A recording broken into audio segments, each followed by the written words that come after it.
Chapter 6. Hannah, how did it go last night? Gabriella, all smiles, caught Hannah by the arm as she headed for the lecture room door. Walking with her head down and clutching her book like she was in high school, Hannah glanced up and felt relieved it was Gabriella. She liked her. Gabriella wasn't the snooty rich girl who would never talk to her.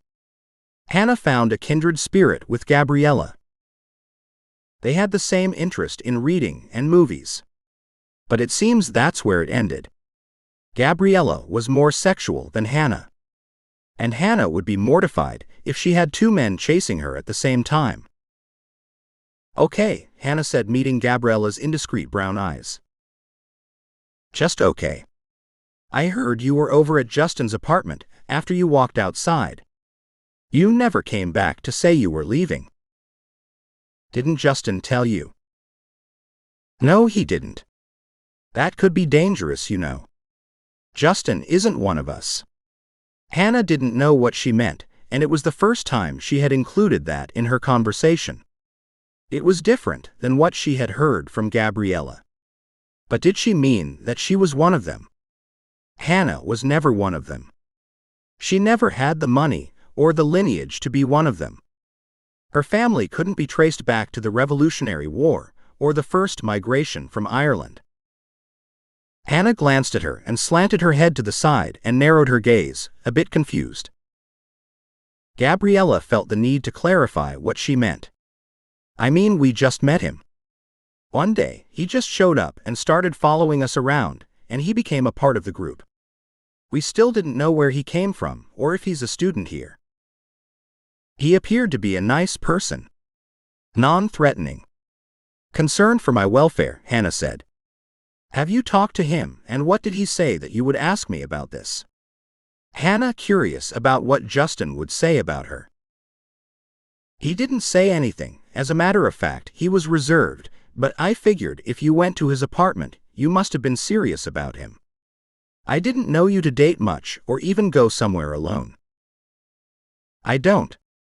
I have to get to my last class," Hannah said, trying to get away from Gabriella before she asked her more questions. It's not that she was secretive, but there just wasn't anything to tell. Except she met a stranger that prevented her from being raped and killed. A stranger that she felt so attracted to that she would have gone with him anywhere if Justin hadn't come along just in time. When she left with Justin and cleaned up at his apartment, he was a perfect gentleman. He handed her a cloth to wash her face and even gave her a new toothbrush to wash the sour taste from her mouth. And then he offered to pay for a taxi home, and she refused. She used her money for books to pay for the taxi. Hannah and Gabriella walked in silence, navigating through students on their way to class. Hannah stopped at the door leading to a classroom. "I'm here too.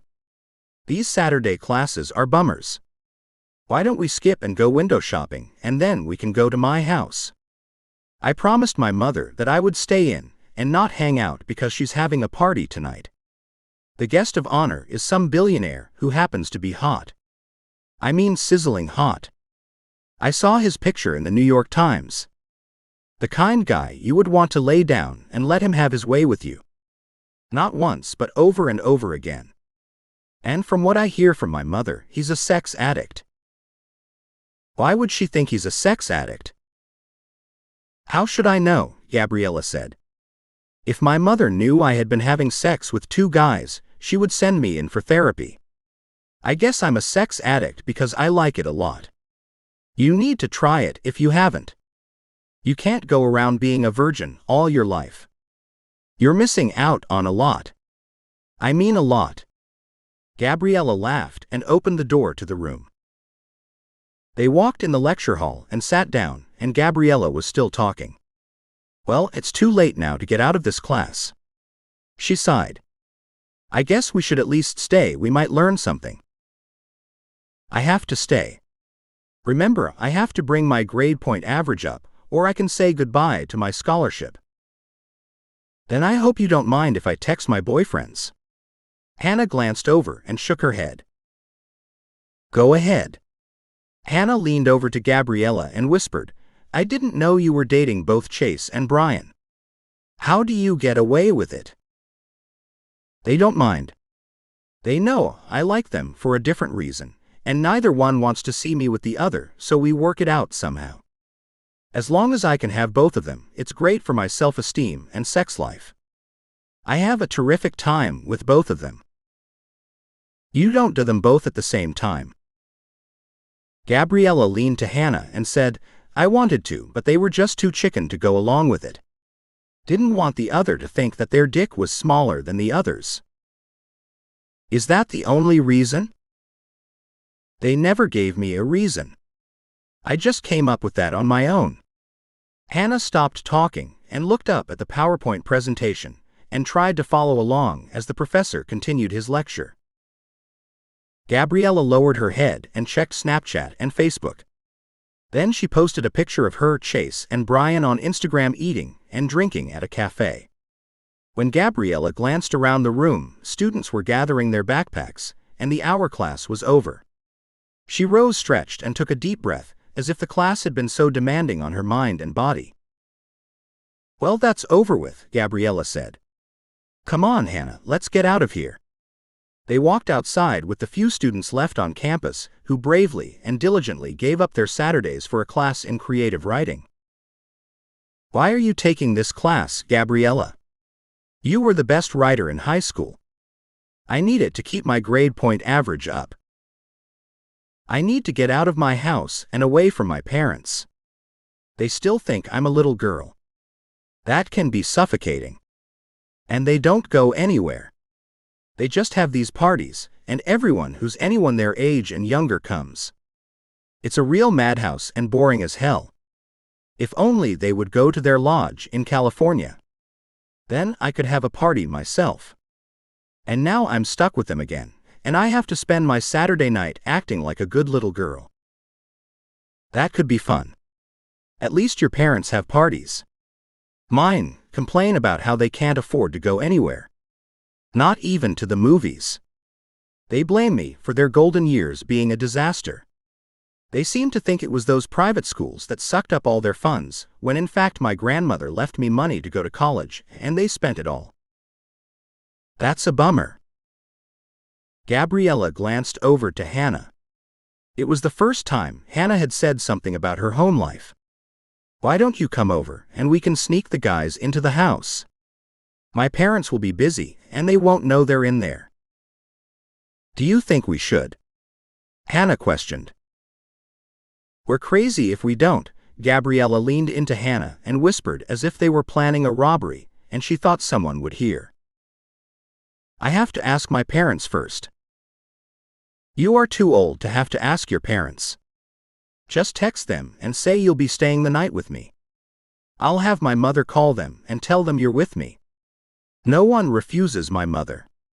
She had been trying to get Mr. Nightingale to come to our party for a year. And when she finally talked to him, he said he would be there. I don't know. My father can be difficult. Grow up. What they don't know won't hurt them. All you do is go to school. I've watched you come to class and go home and do little else. It's going to be fun, take my word for it.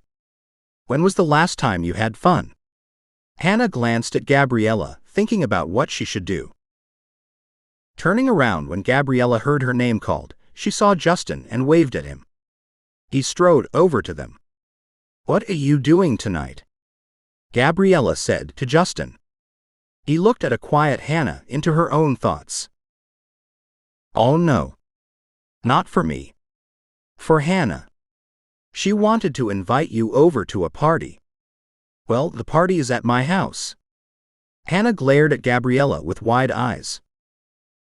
Hannah wished Gabriella had consulted her before she invited Justin. She likes him. He was good-looking in a cute way with classical features. He was tall and built with muscles in his chest and arms. She liked that he was taller than her, and he had a nice body. But she wasn't hot for him. Not the way she should be. She wanted her temperature to rise when she saw him, but it never did. She wanted her heart to beat faster and her face to blush, but that never happened either. So she settled for what she felt now, nothing. Only friendship. By the look on Justin's face flashed that he was more than happy to say yes, and he did. What time should I be there? Come around 10. But I go to bed at 10, Hannah said. Not tonight, Gabriella said. And we have all the pizza we can eat. My mother's maid is bringing it down from Brooklyn. The best pizza in the world. That sounds great, Justin said, and kissed Hannah on the cheek before she could move away, and then he waved and trotted out of the building. Looks like Justin has his eyes on you. I wouldn't say that, and why did you invite him? It would be awkward with me and my men and you all alone. Although I could loan you. Chase for the night. No thank you, and from now on, let me decide who I want to spend my time with. Don't get upset. I thought you would like some company. We can watch movies in my movie room, and it could be like a date night at the movies. We have some advance copies of Academy Award-nominated movies. But they suck with all the old people. But I have other movies. They're rated R, and then there are the X-rated ones. She raises both eyebrows. The R-rated ones will be okay. I have to stop at home first and get something to change into. Hannah lived on the Lower West Side in an apartment building. Her parents were teachers who were always one step from poverty, and that had her nervous and upset most of the time. It seemed that colored her life.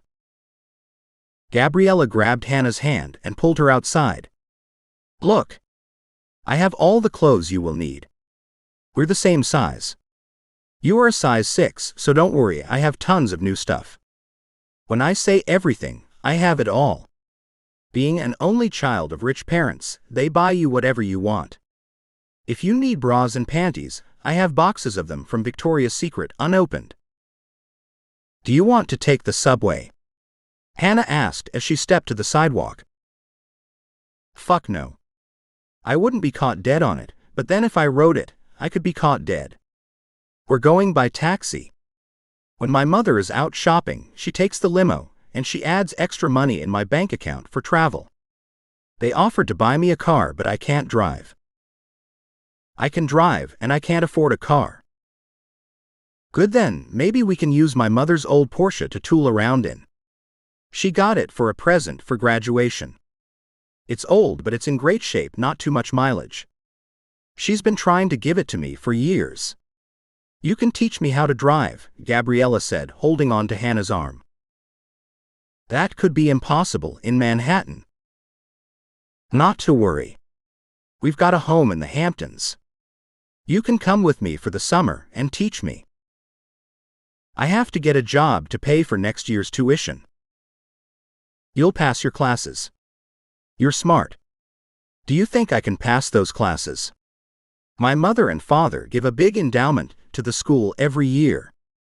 If I don't get an A, someone will lose their job. Gabriella raised her hand and a cab stopped. The two girls climbed into the car, and the driver took off, angling the car uptown to a large concrete and glass building on Park called Billionaires Row between 56th and 57th Street. When they were in front of her building, Gabriella bounded out after paying. Hannah glanced up mystified. How many people live in this building? Just us. I have the top 3 floors. And we have a pool. We can go for a swim when the party gets started on the first floor.